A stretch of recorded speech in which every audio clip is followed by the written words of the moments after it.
Hello everybody. I wasn't going to be doing any videos, but because of overwhelming demand for what if videos, I am recording a whole bunch of videos today, and I'll upload them throughout the week, so you'll probably get this video the day I record it, and in a couple of days I'll upload a video, each 2 or 3 days. But yes, there'll probably be 4 more coming after this, but this right now is my Tokyo Dome show review, as you can see from the title. I'll just get right into it. First of all, I have to say that this was the lowest attendance for a New Japan Tokyo Dome show, I believe, ever. It only had 27,000 in attendance. Last year was the lowest until this year, and that was 28,000.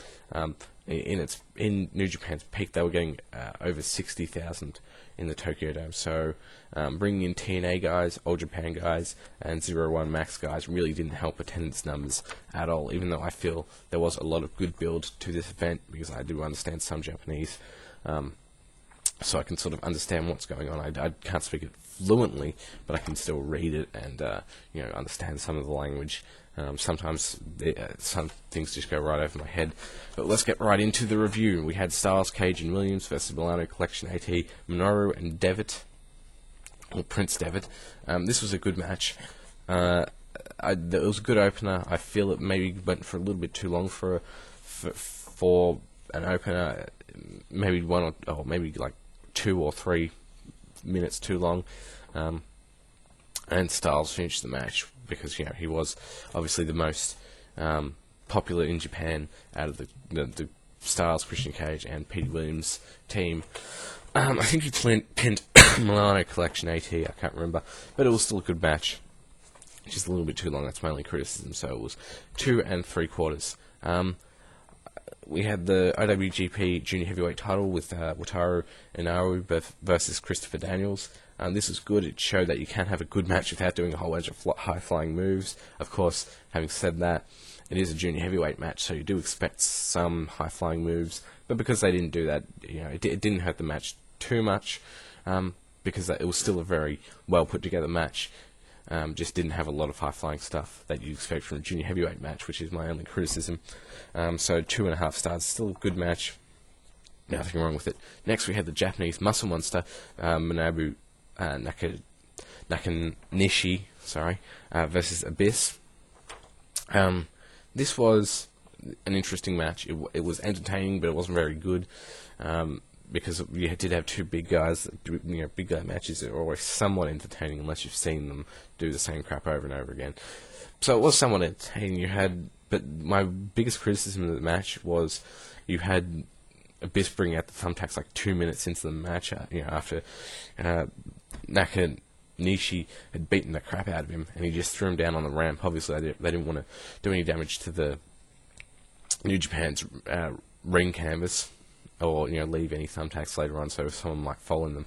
And Abyss took the thumbtack spot, as everyone expects he would, which was lovely, as always. The match wasn't very special. Nakanishi, beat Abyss, and it was a very short match, so 2 stars, because there was nothing wrong with it. There was just nothing really good about the match. Next match, we had Team 01 versus Team New Japan, with Katsushi, Takemura, Masato Tanaka, Tatsuhito, Takawia, and Yukuda Yohsi versus Koji Kanamoto, Ryusuke, Taguchi, Takeshi, Iizuka, and Tiger Mask 4. Well, that was fucking a mouthful. This was a good match. I feel it went a bit too short, and there was not really any memorable moments in it. And Masato Tanaka, who looks great right now, probably the best shape in his career, and is just really fucking super over right now in Japan, because he's won the Fire Festival 2 years in a row, and he's just really good at what he does. He's definitely gone over a revitalization within the past 2 or 3 years, where he's just top shit in Japan. But we didn't see a lot of him in the ring, and I don't feel we saw enough of Tiger Mask 4. We saw the same couple guys just in there for a very long time. I can't remember who it was. But there was nothing really wrong with this match. It went a bit too short, which was my only big criticism of it. So it's 2.5 stars. Then we had Team 3D versus Togi Makabe versus... Oh, no, that's not right.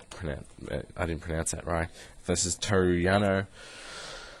This was a good match. Devon surprised me by how fat he was. He just can't lose any weight, I guess. It was a hardcore tables match or something.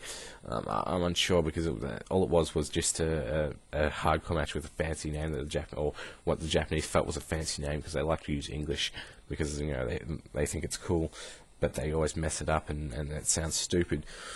But yeah, there was nothing wrong with this match. Team 3D did a good job of putting over that they were heels with bringing in Team 3D flags and talking about how that's the best, TNA's the best promotion, blah blah blah blah blah. Match quality wasn't the best, but it was still watchable, and it was still entertaining because they brought in the tables and chairs and things like that.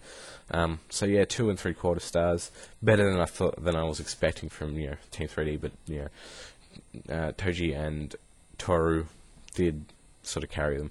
Then we had the Legends versus the I can't remember the name of the group now, but it was just Legends versus a bunch of younger guys, even though 2 of the guys aren't really that young anymore. We had Jushin Thunder Liger, Masahiro Chono, Riki Choshu, Fujinami, and Akira. Akira isn't really that big of a name in the West, versus Shuji Kondo, Taru, Brother Yoshai, and Jado and Gedo. This was a good match. It was a bit short, but it was very good. The old guys really did really well in this match. Nothing really bad about this match. The Legends won, as you would expect. 2 3/4 star matches. Next we had Great Muta versus Hiroki Goto. This was a very good match. It was really good right from the start because you had Hiroki Goto come out as a samurai. Great Muta came out. Hiroki Goto took the spear he came out with and attacked Great Muta with it, beat the crap out of him with it for a while. They fought up the ramp. Then Muta hit him with the mist, made the comeback. Blah blah blah. The match quality was really good for most of the match. But then I do feel that the match was far from epic. The ending of the match, because it was just mist in the face and then 2 shining wizards. Sorry for the spoiler, and it was just sort of weak. I felt it made Hiroki Goto look kind of... I mean, it didn't make him look weak because it was 2 shining wizards, but it was just he didn't do anything for the last minute of the match. He just got his ass kicked. Then we had the IWGP Tag Titles, Bernard and Tomko versus the Steiners. This was the Steiners' return to Japan. It was very TNA influenced.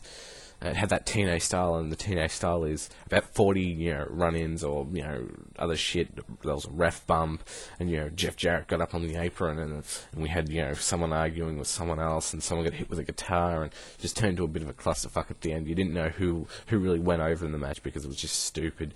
So, there was no point in having the match, and the fans just... They booed when Jarrett got on the apron with the guitar, and they just were dead for the end of the match until, Jarrett Bernard had to start posing, and then they, sort of got back in, they started applauding and stuff. Then we had the IWGP third belt, Kurt Angle versus Yugi Nagata. This was a good match. We've all seen it. Good matches as a whole. 3 3/4 stars. Good wrestling. I expected a little bit more, but not that much more. It wasn't too disappointing. Then we had the main event, which was the IWGP real title, Hiroshi Tanahashi and Shinsuke Nakamura. This was a very good match, and really turned the pay-per-view from a good pay-per-view to an excellent pay-per-view. It was good. The match was just long, as you'd expect from a title match. They made it seem like it was worth something with good, appropriate use of camera work. We saw at the end of the match, you had Nakamura getting presented with the title. It was just really good stuff. Overall, I'll give this pay-per-view a 7.5, because there was nothing really bad about it, and there was only a few really good matches on it. And there weren't that many flaws, as I said, but it just could have been an overall better show. Those are my final thoughts. Anyway, I will see you later. Goodbye.